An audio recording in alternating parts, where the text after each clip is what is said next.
everyone, my name is Natalie. Today I wanted to finally do that Swedish book recommendations video that I mentioned in our Invisible Cities announcement for October. Despite the fact that I am Swedish and I read a lot, I don't read a lot of Swedish books. There is this part of me that wants to read more books in order to do more recommendations, but I figured I would just gather the books that I have read, that I have enjoyed, and I think you might be interested in as well.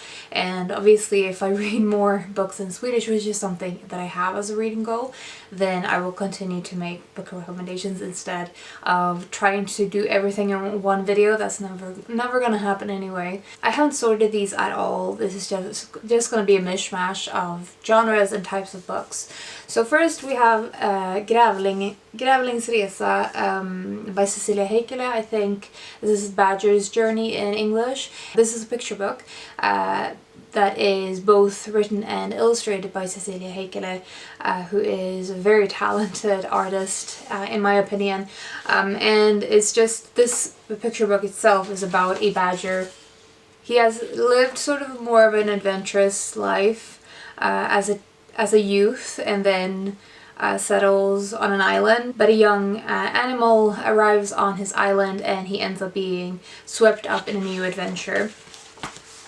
And it's about the adventures that they go on and sort of the fact that you're never too old to explore and go on adventures. The other picture book I have is not, this is one of the ones that don't have an English translation. I honestly wish so much that it did, but I know that it is available in German at least. This is Stormstina by Lena Andersson. This is also written and illustrated by her. It's about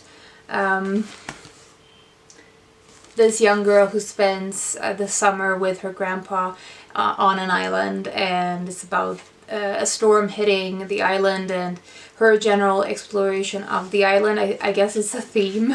But I just love this. It's sort of the young person's interest in exploring the world, especially the nature around them, and how anything can become magical as with the eyes of a child. Last of the picture book / illustrated books I have is Fågeln i mig flyger vart den vill, or The Bird in Me Flies, or something like that, by Sara Lundberg. Again, both the writer and illustrator of this. This is a fictionalized account of a Swedish painter in the beginning of the 20th century, I think. Let's see, Berta Hansson, and it's about this young girl's interest in becoming a painter and starting to gravitate towards this this dream, this occupation, but also facing some resistance from her family, particularly her father. I think for me, one of the things I really loved about this book is how well it captures the emotions of the protagonist. Full illustrations and then text to go along with it. So it's not as full page illustrations and fairly slim in the text. But yeah, I love this so much. Then we have two books by Tove Jansson. Tove Jansson was a Finnish-Swedish author and illustrator and painter. She did a lot of things, but she's probably most well known for being the creator of the Moomins. And there's Moomin books that I also have and would recommend. There is also the Moomin comic strip collection that she did with her brother. So her father was Finnish and her mother was Swedish, if I'm remembering correctly. She wrote in Swedish. Two books I wanted to specifically recommend from her is The Summer Book, which is a beautiful, again, this is sort of a similar style, this is sort of a similar synopsis as the Stormstina book I mentioned previously. It follows one summer spent with a grandmother, her adult son, and the adult son's daughter, so the granddaughter, and they spend several several beautiful summer days on the island, and it's about their everyday. It's formed as a collection of vignettes. The interactions between older and younger characters in Tove Jansson's books is something I've always really liked. She has this way of making them very down to earth. They talk very sometimes harshly, but you can tell they speak with love. There's sharpness to them, but also a lot of warmth. The juxtaposition of those things is one of the things that I think I love about this book and about Tove Jansson's writing in general. It's sort of the fleeting moments and those small moments that you have, especially during the summer, which can sometimes feel almost timeless, like time is standing still. The other Tove Jansson book I have is, let's see, The True Deceiver, I think is the English version. This is Den ärliga bedragaren. And this follows, this is kind of a funny book. It's sort of that ironic, dark humor that you find a lot of the time in Tove Jansson's writing. So it's about, on the one hand, a woman and her brother, younger brother, that she takes care of, and she ends up helping an older woman living in the woods who is a painter, and she's very isolated from the rest of the village type community that she lives in. She lives sort of on the edge of the village and no one really bothers her. She has someone to drop off her groceries once a week, I think, and lives very, very calmly, very quietly, and she prefers it that way. But then the woman and her brother sort of nestle their way into her life, and the woman, let's see, what is her name? Katri. Katri basically has she has set her eyes on the house that the artist, the painter, has. She wants it, and she wants to sort of take over her life, and it's this intrusion that is the core of the story, that she is intruding on the painter's life, and is slowly taking control over the situation.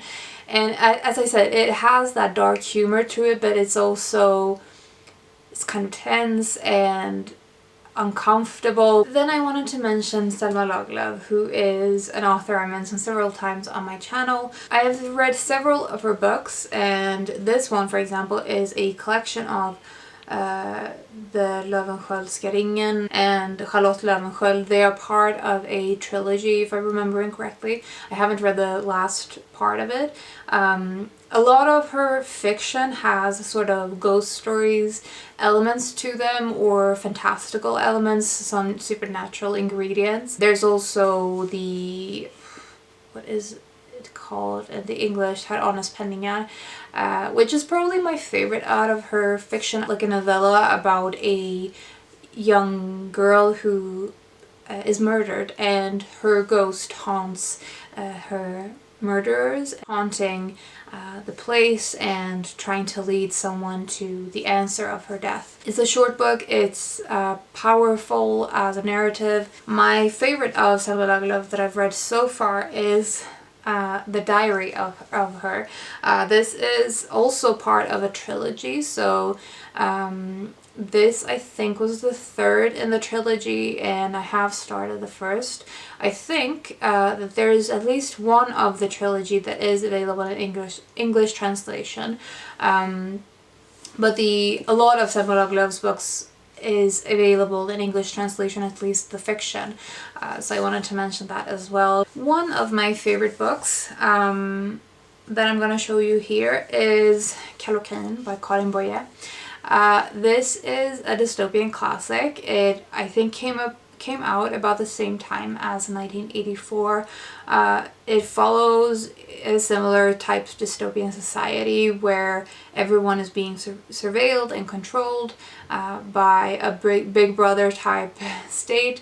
The difference with this one is that there's a scientist who have created a truth serum of some kind that, when ingested, will force force the person to speak what they're thinking.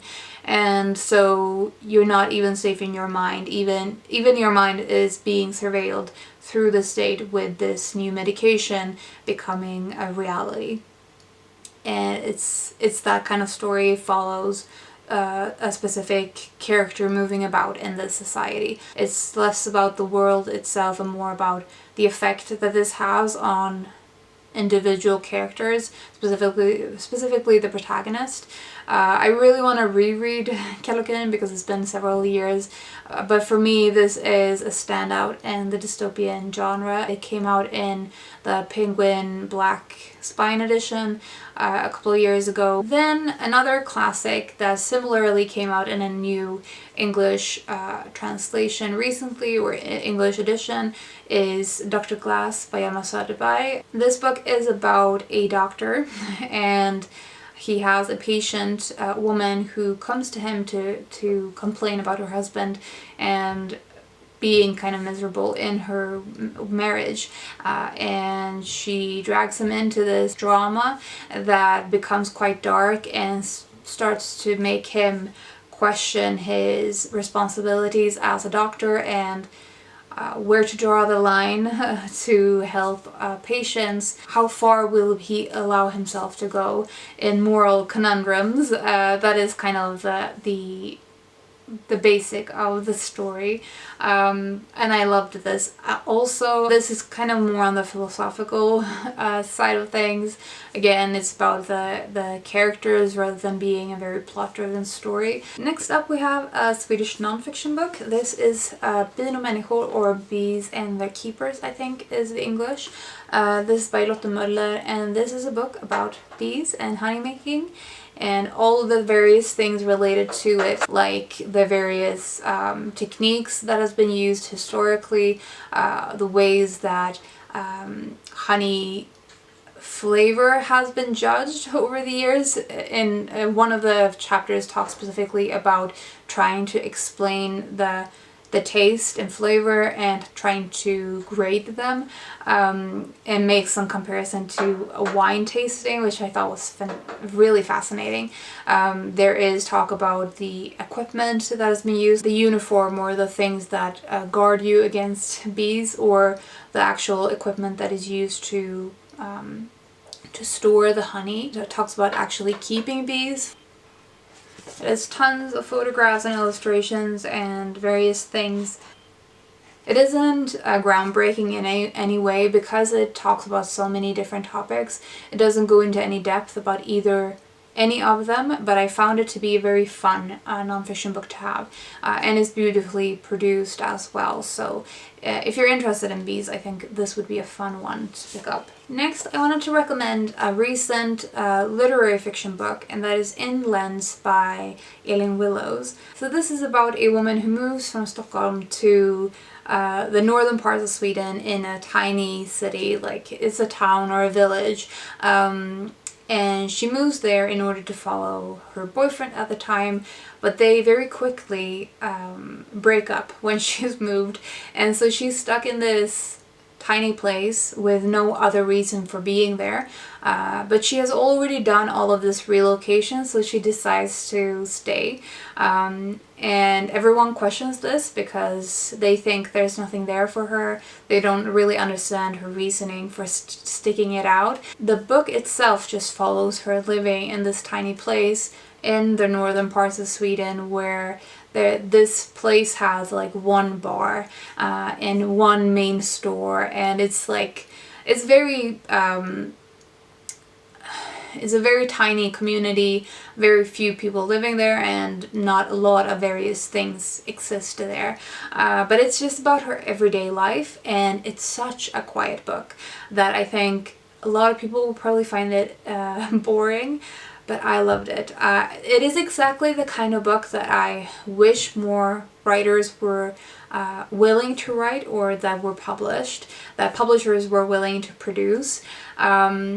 It's a quiet type book that has heart to it as well. I think the way the protagonist moves about her life and has some moments of crisis, but also it's just such everyday stuff. Makes it very relatable and down to earth and calming to read, and I really liked it. So I would highly recommend it if that sounds like your kind of thing. Then we have a little bit of a random book. So this is Broderade berättelser by Britta Maracat-Lappa. This is available in a I think it's the version that I read had both Swedish and English text in it. So it's bilingual from the beginning, if I'm not mistaken. And most of the book is told through embroidery. So it is basically this Sami writer who is writing stories like folks type stories. The actual stories are told through the embroidery work or tapestry type work that is photographed and put into the book and has some short text to go along with it.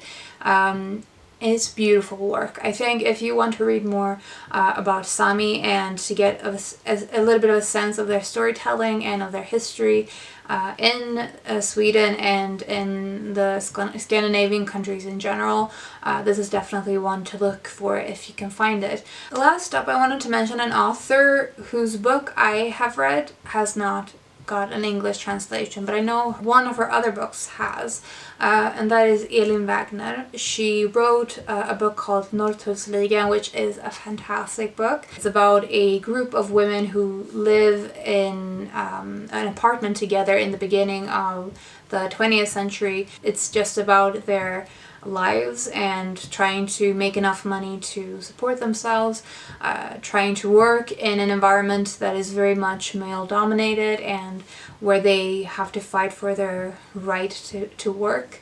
There's all of the suffragette spirit in the book as well. They talk about this. Elin Wagner has written a lot about working women during this time in the beginning of the 20th century, and I know that one of her other books has got an English translation. I will link that below and put a photo of it here. That is one I will be reading soon, hopefully. So those are all of the books that I wanted to specifically recommend for some Swedish books you could read for October for Invisible Cities, or in general if you're looking for Swedish books in translation. Hope you found something of interest in this video. Let me know if you have any questions about anything, or if you have any books to recommend me for Swedish books. I'm always open for those. I always enjoy hearing, and often actually I find Swedish books I want to read through hearing about the English translation.